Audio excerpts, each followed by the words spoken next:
I'm happy to welcome Jason from SECC today to talk a bit about consumer views on beneficial electrification, smart homes, and EVs. Jason, let's start out. Can you give me a bit of overview on how customers are viewing beneficial electrification today? Thank you for having me today. When it comes to beneficial electrification and the view of the consumer, one of the things that we tested in our recent research efforts was the messaging that relates to beneficial electrification. And overwhelmingly, consumers viewed the statement that electricity is becoming cleaner and more renewable every day best conveys the urgency of the climate change issues, the current grid access and resiliency and reliability, all the different factors that go into the positive incentives for beneficial electrification. Consumers really resonated with that message of electricity is becoming cleaner and more renewable every day. Consumers got that. And that's a big thing that you can really build your strategies around. In the past, energy efficiency messages were very effective. This holds that same weight for consumers in building upon these types of programs. This is an opportunity for utilities to really streamline all of their messages around this type of statement because it does provide that maximum benefit, not only for beneficial electrification, but in terms of presenting the utility themselves in a more positive light. So, Jason, that's really interesting hearing about customers' perspectives on beneficial electrification. I've heard from a lot of utilities who are investing heavily in beneficial electrification that specifically rebates are of interest to drive customers to purchase new appliances. For example, Con Ed has a very generous program offering rebates around heat pumps. Do you have any insights on customers' perspectives or reaction to rebates? Sure. So it's very interesting to see that in terms of the more engaged segmentations that exist, cost really doesn't have a factor on whether or not they take advantage of these types of programs. They're actually willing to pay more in some cases to take advantage of this because they recognize the overall value that switching to an all-electric option can provide in terms of that cleaner, more renewable statement as we mentioned previously. For those that are a little bit more price sensitive, really just having the rebate in general is what motivates the customer to take advantage of it. It doesn't necessarily need to be so much higher or so much of a real savings, but just the sheer fact that a rebate exists. There is some sort of better financial incentive for them to take action really does seem to move the needle when it comes to getting consumers to engage with these types of programs with the utility. It's something where, when price is a little bit higher and whatnot, sure, you're going to see some folks that are not going to want to take advantage of that. But by and large, customers, when they see that there is an option, they are willing to take advantage of. So you don't need to do a extremely large rebate to move consumers into this space, but just simply having one and making individuals aware that it's out there really does seem to provide a positive strategic benefit for a utility. When it comes to specific appliances, we certainly see more engagement around heating options, as well as water heaters, where we did see a bit of conflict, a bit of higher resistance to adoption comes in the form of cooking. People really have personal preference on whether or not they would switch from gas to electric. Everywhere else, it really did come down to that cost-benefit analysis of if I buy this new appliance, if I buy this new electric tool, for example, electric lawnmower, or a water heater, everything within that space really ties down to cost more so than anything else. But when it comes to home cooking, that's really where we saw those personal preferences overrate price. It's just something where that's what they're used to doing and that's what they expect from a consumer standpoint, whereas everything else really does kind come down to whether or not it is a more beneficial offering to them through either a rebate or understanding of by switching to a electric option, I'm getting some other type of benefit in total. Yeah, that's really interesting. I certainly know a lot of chefs out there who are unwilling to part with their gas range, so I'm not exactly surprised at that finding. To dig in a bit more on the other findings, especially about rebates, curious then is your recommendation possibly to expand rebate programs to more participants but lower the actual rebate in order to drive more beneficial electrification at utilities? I think that's really tied to the utility strategy, but it's certainly something that's worth considering, where looking at the options of, are you trying to get more consumers to take part, or are you looking for a targeted group of consumers to take part? And that's something where I personally, if I was the utility president for all, would probably look at that, having a not as aggressive rebates, but being able to offer it to as many consumers as possible to get the benefit out of it. Certainly looking at opportunities that exist within a utility, you're going to have those conversations of, does this make strategic sense for us? But from a consumer standpoint, offering to the greatest pool of participants certainly provides the most value, as opposed to a really large discount, a really large rebate to motivate just a simple minority to take part. I want to shift a bit to some smart home technologies. I know that you've done a lot of research in that area. Have you found similar trends? And what can you tell us about what consumers think about smart home tech? Sure. So when it comes to smart home technology, we do see obviously two camps. Those that are the early adopters and have purchased said technology, they've made that active choice to take part, and those that are not participating with smart home technologies. And that's going to run the gambit in terms of whether it's just a smart speaker or the smart thermostat, smart lighting, et cetera, et cetera. Within the different segmentations, however, owners and non-owners both recognize the value that it can provide, where the smart home technology owners, they definitely see it as something that's fun and easy to use, that provides opportunities for energy savings and improved home comfort. Whereas the non-owners, they just haven't made that connection yet, that it is something that provides them actual value and isn't just a novelty device that can play music on command. So it's really, from a utility standpoint, bridging that understanding for both segmentations, that this is a technology that can help provide improved home comfort, home efficiencies in an easy to use manner. And that's something that we saw, again, across both segmentations, where they understood that there is opportunity with this technology. Consumers understood that, but they were not always motivated to take that next step level of action to get the full benefit in terms of home efficiencies and improved home comfort. People might have the smart thermostat, but if you don't program it to your routines, you don't necessarily get the benefit from the technology.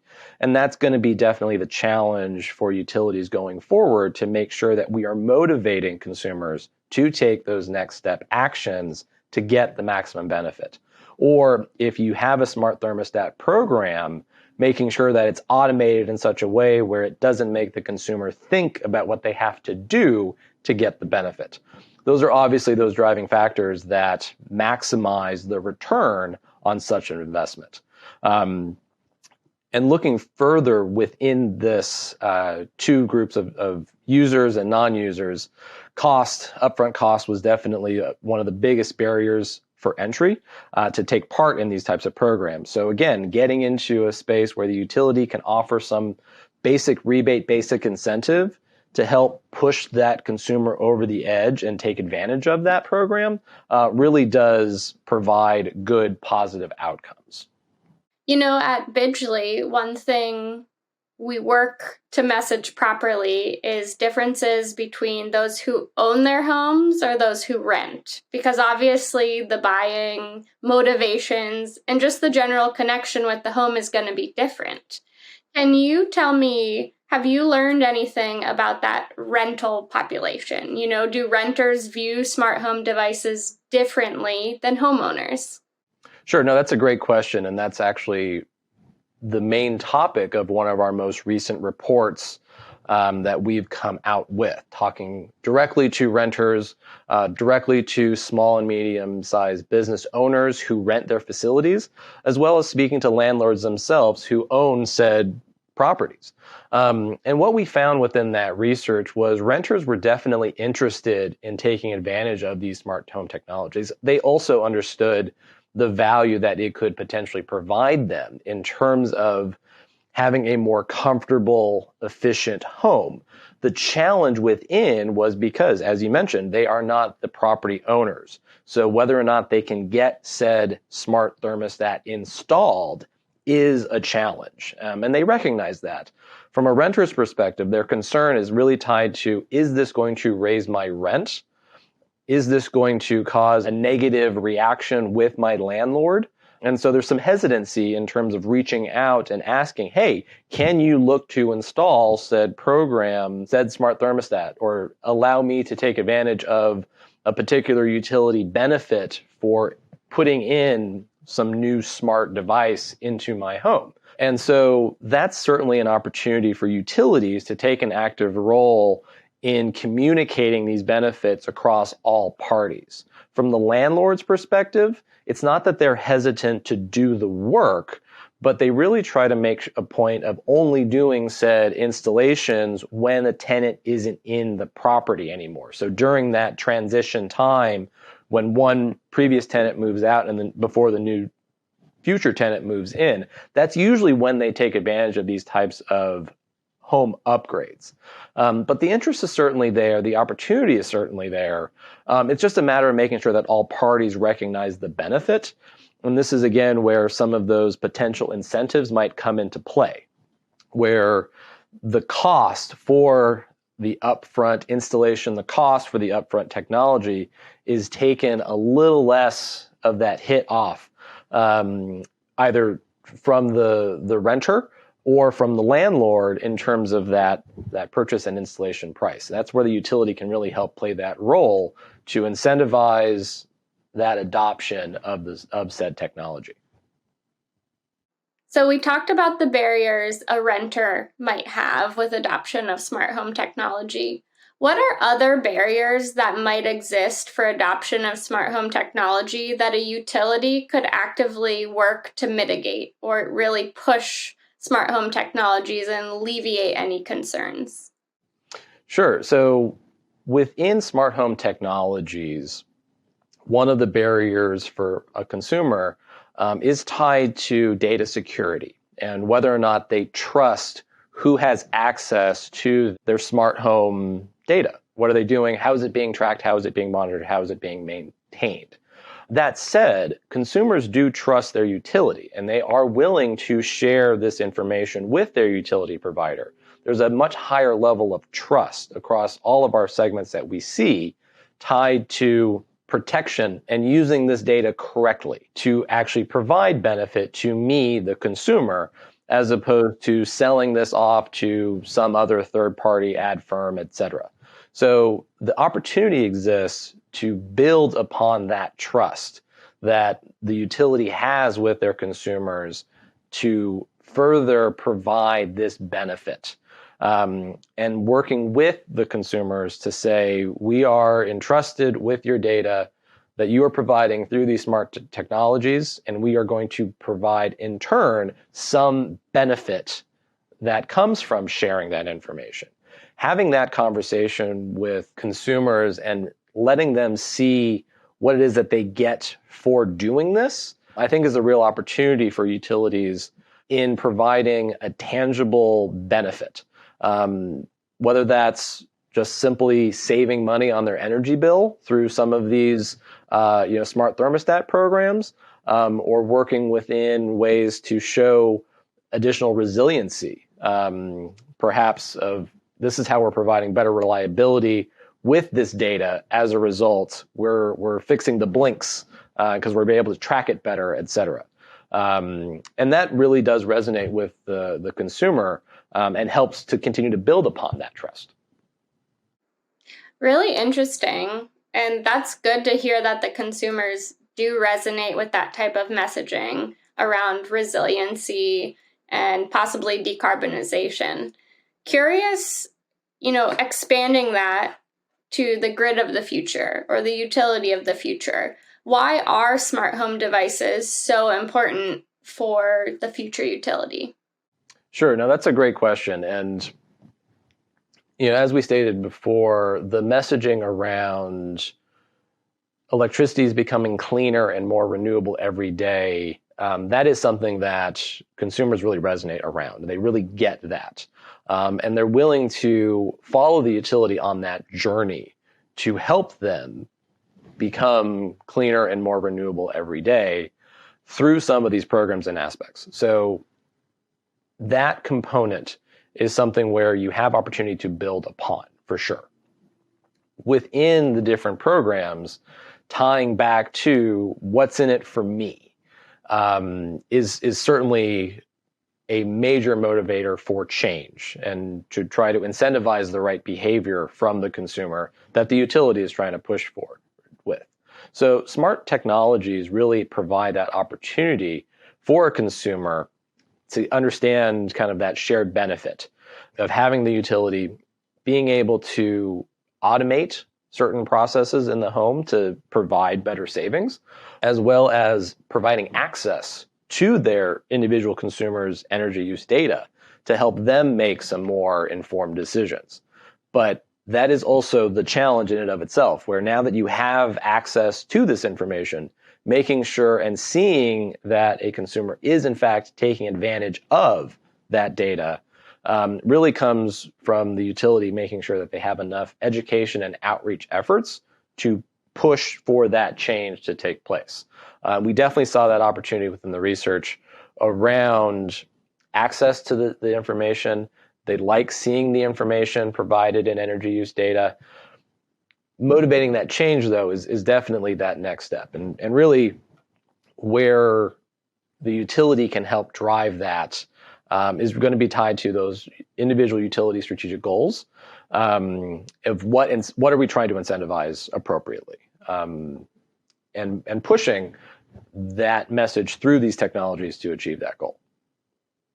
Have you measured the impacts of smart devices and the data it can provide on customer behavior? So that's a great question, where within our research, in particular with our smart home device owners, we did see 21% of said consumers actually change their usage as a result of the particular smart device and having access to that energy use data.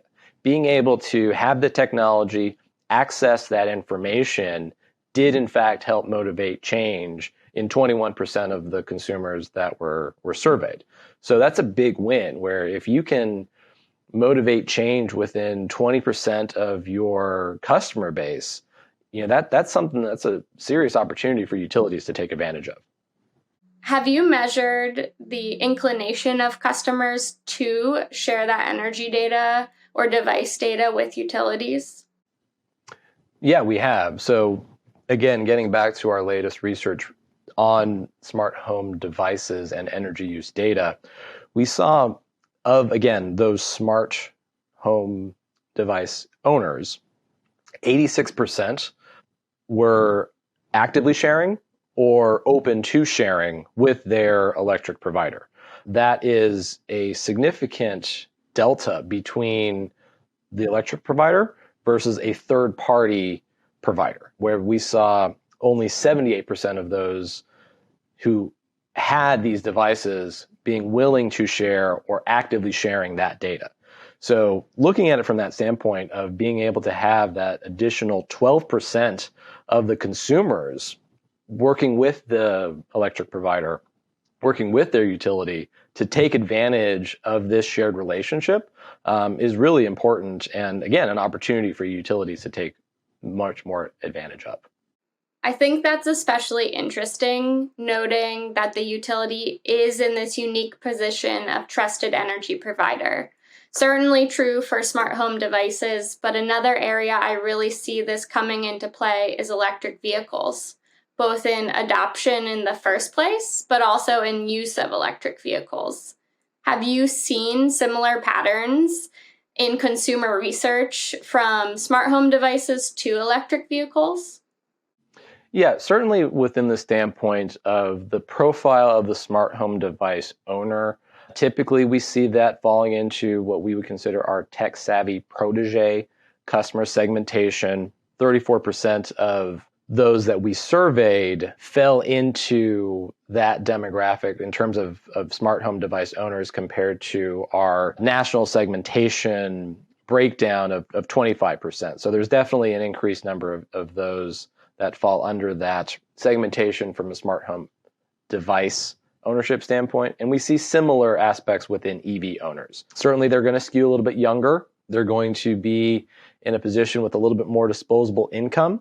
And it is something where you do see a lot of those similar profiles play out for EV ownership as well as a smart device and the like. Within that, we do see continued interest growing in EVs.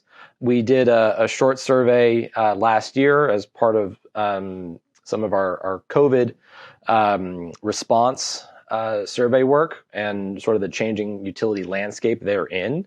And even though people were driving less during the pandemic, we still saw an increased interest in EV ownership and adoption. Certainly that's skewing a little bit again with that younger demographic. And it's something where within that, we're still seeing kind of that, 1 in 6 potential customers for future purchase in EVs. And that those that were most likely to purchase an EV, again, within that 18 to 34 demographic compared to where they were pre-pandemic space. So definitely seeing that continued increase in interest around EV purchase and EV ownership, again, skewing towards that younger demographic. But on a totally personal note, my 65-year-old mother, just last weekend at a family wedding, started talking to me about how she wants to buy an EV. So it's certainly something where my mother, who never had any interest in anything that I did from the utility standpoint, all of a sudden is now fully engaged with wanting to get an EV, wanting to get at-home charging, wanting to put solar on her roof, and fully make her home more energy efficient. It's very interesting to see kind of how thoughts and opinions have changed across a number of demographics. But yeah, EV ownership definitely increasing in terms of interest and taking advantage of that. It's really exciting to see, especially in our work with utilities. I'm curious, have you done any research or do you have any maybe hypotheses on how utilities can even nudge customers more in this upswell of interest around EVs? Basically, we're conducting additional research on that space right now. And what we've seen from previous efforts where the barriers for electric vehicles are still tied to not enough electric charging stations where they commonly drive. Concerns around range anxiety are becoming less and less, but still finding places to charge is definitely remaining a top concern among consumers. In terms of how long it's going to take, we saw sort of a 50-50 note of concern, not concern for our last effort. Concerns about hot or cold impacting battery life. Again, sort of a coin flip of some people were still concerned about it, others were not. But access to charging stations definitely remains sort of that number one barrier for purchase. In addition to that, looking at those renters, again, where they may or may not be able to have access to a charging station. making sure that there's something in range really does help motivate those types of consumers who don't have the option of at-home charging to take advantage of that. Again, looking with landlords where there is incentive to put in charging stations if they are properly incentivized by the utility through a rebate offering or something to benefit them from an ROI standpoint. Certainly, renters are interested in taking advantage of that. They might be more prone to choose rental A versus rental B if that's something that's available to them, because there is, again, continued interest in EV ownership and adoption. Do you have any insight about consumers' perspectives on public charging networks, Jason? Sure. So getting into that, again, that being a real big barrier for EV purchase, consumers really want equality when it comes to these opportunities for charging networks. And they really do see this being equal between the electric provider themselves, the utility themselves, as well as government infrastructure based off of our research, where sort of a very similar marks across the board in terms of those perceptions of where they want to see investment come into play. From interest in the charging vehicle stations themselves, interest in electrifying public transportation, municipal vehicles, fleet vehicles within a cityscape, and school buses alike, pretty much across the board, whether it was the utilities role and responsibility or a government role and responsibility, consumers really saw that as being equal, where there wasn't a massive shift in perception of who needs to take ownership. Very much everybody needs to take ownership. Everybody needs to take almost the same amount of ownership in getting this achieved. So it really does provide an opportunity for both government partnerships and the utility to work together to better serve the community. From a consumer standpoint, they want it all, and they think everybody should take a role in it. Certainly. And I will just make a few shout outs to some of our utilities, including Con Ed, Duke, FP&L, all who have made a huge effort in making that infrastructure available at a reasonable cost to consumers. And I see that type of make-ready initiative as hugely important to support the growth of EVs. Can you share a little bit about what role you think EVs will play in a clean energy future and how utilities can continue to embrace their growth? That's basically what we're looking to survey in our fourth quarter project. We're actively looking at EV owners and what their charging habits are and what interest they might have in additional opportunities with the utility, whether that's at-home solar, whether that's DER or battery storage, battery backup, all those types of next step questions that come from a consumer making that capital investment of an EV, as well as looking at non-EV owners. What are their interest level in EVs? What are the barriers, again, to purchase? How are their views and inputs on charging stations changed as we've continued on this path? And certainly looking at the Biden administration having more push towards EVs as part of this clean energy future. It's certainly interesting to see and where we think consumer perception is going.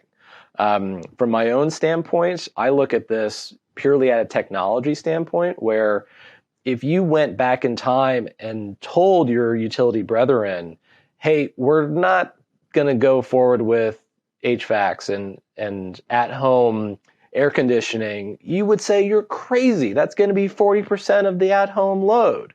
So I see EVs in sort of that similar vein, where you have this new capital investment from the consumer that they potentially are able to make, and you should do what you can to help partner and work with them to ensure that you remain that trusted source, that you remain that trusted energy provider. And take that opportunity to look at other ways that you can help benefit the consumer, make it more consumer-centric through automation, through opportunities where you can provide better efficiencies, better at-home comfort, working together through these new devices, these new opportunities that are being made available in the home in a way that just didn't exist 5, 10, 15, 20 years ago. So I really think it's an opportunity for utilities to work with consumers in this space. EVs, smart home technologies, those are opportunities to improve that trust, build on that trust, show opportunities where you are actually working to their benefit and not just simply, here's a bill at the end of the month. I love that way of thinking, especially when you bring up, this could be similar to air conditioners 40 years ago. So true. And Bidgley will also especially be interested in seeing the results of your studies in this fourth quarter, as we see a couple different ways for utilities to continue to engage consumers after they purchase the EV. One of our biggest thoughts is EVs are so complex. They, are mobile. They consume electricity at varying patterns, varying rates. Eventually, they may even supply energy back to the grid, in the form of V2G. And so the more the utility can start to engage and work with a customer in a collaborative fashion to manage that load, the easier it's going to be in the future, as you say, when it could be a substantial portion of load on the grid to manage that. Welcome back, everyone, to our final Q&A session, live session for today. I'm happy to introduce Jason from SECC. Jason, thanks for being with us here today. Thank you for having me. All right, I'm just going to dive right into the questions because we don't have too much time. Kind of summarizing a little bit of the points from the session, what are some ways that utilities can help guide customers around smart home devices, especially ones that have smart home devices and ones that don't? Sure. So where consumers are in regards to smart home devices is they get that they're fun, they're easy to use, but getting them to actually change their behavior is certainly the goal from a utility standpoint. And we heard from other session speakers throughout the day talking about that importance of segmentation and really personalizing the data that is available to help guide those behaviors. And that's something that from a smart device owner, obviously you have more access to that information. So you can do some more of that really specific targeted engagement opportunities because that information exists. And as a consumer of said smart device, they are sort of expecting that because, again, I can now open up my app and see specifically these devices are showing X amount of energy usage, X amount of time being used. So there is really good motivations for change from that. And again, being able to benchmark that against their peers versus their own usage, a lot of opportunities from that. For the non-owners, for the people that have not committed to purchasing some of these devices, getting them to understand the value of what you can do with these technologies in terms of how it can improve your home comfort, how it can improve your experience with these different devices in and around your home is sort of that hurdle that needs to be overcome to get them to be willing to take part. And this really speaks both for consumers and owners of the smart home devices versus non-owners, especially within the rental segmentation of folks that don't have the ability to really do a lot of at-home improvements to lower their energy bill, where you really do need to hit them with the behavioral changes. Smart devices are a good opportunity for folks to see the benefit, to understand more clearly how they're using energy within the home. We heard earlier talking about, the great part of LEDs where you're immediately decreasing your energy usage. But if you in turn don't change your behavior to reflect that and you leave your lights on all day, you're not seeing that same energy savings, cost savings that you had before you made that technology investment. But with a smart home device, you can have these automated routines that are structured to turn on in the morning, but come 8:45, they turn off. And you immediately get that savings benefit because it's not left on all day just because, well, you might come back to that room at some point in time. So those are some of the things that getting consumers to understand the value of what provides that full ecosystem for those types of devices is really key and important. That's great. That's so true. Personalization as well as technology has been a major theme for a lot of the sessions today. I want to ask a question that actually was posted in the platform for one of our other speakers, but we didn't get to. But I think SECC actually has a lot of research on, which is maybe if you can share any observations around how diversity plays into how people interpret data differently. I know there are there's a consumer report that SECC did around different types of customers. Maybe you could share a little bit more what that means and how they interpret data differently. Sure. So we did a racial disparities among lower income energy customers last year. And within that, we certainly saw the impacts around extreme weather events causing extreme weather events causing loss of life or destruction of property, really being that top of mind concern for individuals within any number of different segmentations. That really resonated very strongly among consumers, and especially again in areas where we do see some of these individuals lower socioeconomic standing. They also recognize that this is something that can definitely impact them.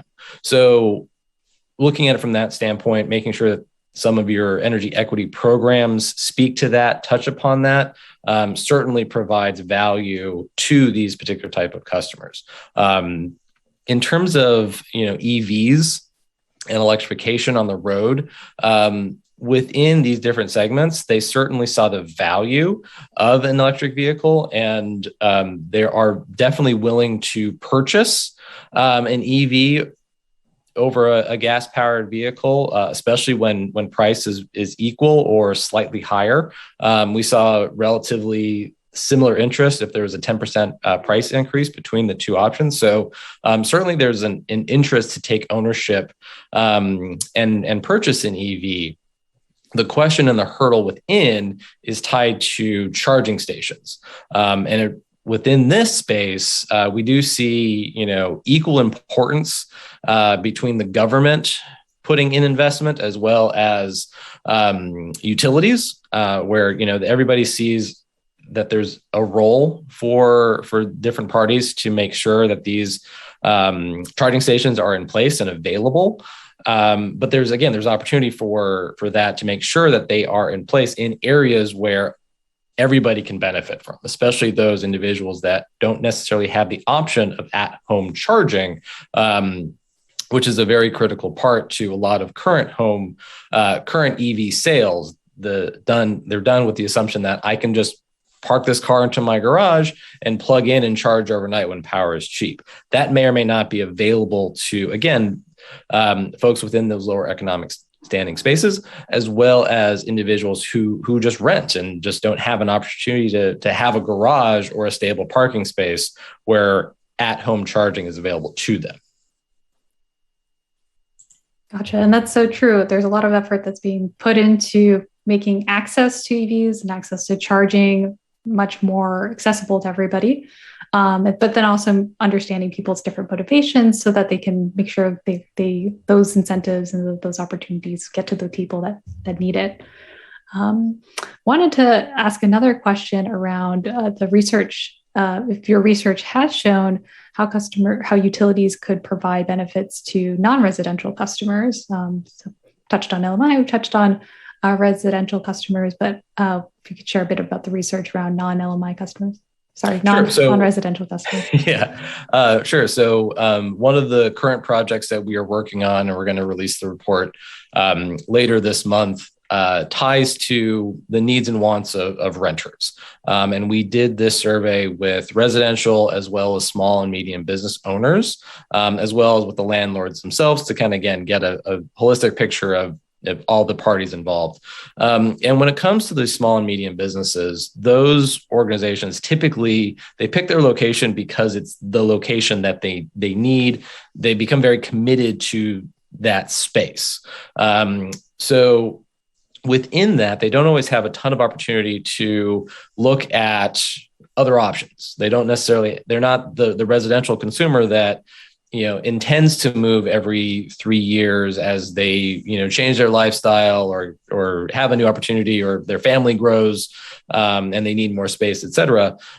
Within some of these small and medium businesses, like if you set up a restaurant at this corner location, that's where you're going to be for as long as possible. So it's really important for the utility to sort of play an intermediary, work with the landlords to see what sort of incentives that might be available for some of those energy improvement projects, because the restaurant or the small and medium business, they definitely would like to have some of those opportunities, but they're pretty committed to that space more so than anything. So making sure you have some real good long-term solutions for all of those groups involved certainly speaks to that. And again, as we heard earlier, looking at those segmentations, looking at those strategic partnerships can really help provide benefit to some of these smaller organizations, where you look at it from the standpoint of how can we all collectively share some costs, all collectively invest in the improvements to make sure that there is a long-term benefit for all parties. That was a great answer. And thank you so much, Jason, for being with us today as part of Engage. If you have any more questions for Jason or any of our other speakers, please feel free to drop them into the chat or follow up with us, and join us for tomorrow for another great round of sessions, as well as our last day of workshops where you can discuss with us in person about your challenges. And thank you so much again, Jason. Thank you for having me. Really appreciate it.